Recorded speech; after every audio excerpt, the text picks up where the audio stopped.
সাত সকালে পুলিশের অভিযান চাঞ্চল্য চুচুড়া চক বাজারে। কথায় বলে মাছে ভাতে বাঙালি, আর সেই মাছেই কিনা ভেজাল। বিশেষ করে ভিন রাজ্য থেকে আসা রুই কাতলা ছাড়াও বিভিন্ন ধরনের সংরক্ষণ করা ভেটকি, ইলিশ, পাবদা, চিংড়ি মাছের গুণগত মান নিয়ে প্রশ্ন উঠছিল। এবার সেই প্রশ্নের উত্তর খুঁজতেই অভিযানে নামলো খাদ্য সুরক্ষা দফতর।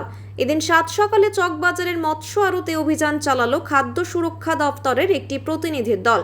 তারা চকবাজারের প্রতিটি আড়তে গিয়ে মাছের নমুনা সংগ্রহ করেন, যা গুণগত মান পরীক্ষার জন্য পাঠানো হবে ল্যাবরেটরিতে। কিছু লোক এসেছিল, এসে তারা মাছ নিয়ে গেল, তারা ওনার ল্যাবে টেস্ট করে বলে মাছগুলো নিয়ে গেল। কোথা থেকে এসেছিল জানেন? কোথা থেকে এসছে তো বলতে পারবো না আমরা। এটি প্রত্যেক আড়ত থেকে নিয়েছে? প্রত্যেক আড়ত থেকে নিয়ে গেছে, প্রত্যেক আড়ত থেকেই স্যাম্পেল মনে হয় নিয়ে গেছে, টেস্ট করবে বলে কিছু নিয়ে যাওয়া হয়। এটা কি ল্যাবে পরীক্ষার জন্য? ল্যাবে পরীক্ষা হবে, তাই নাম আপনার? অঙ্কুর প্রামাণিক।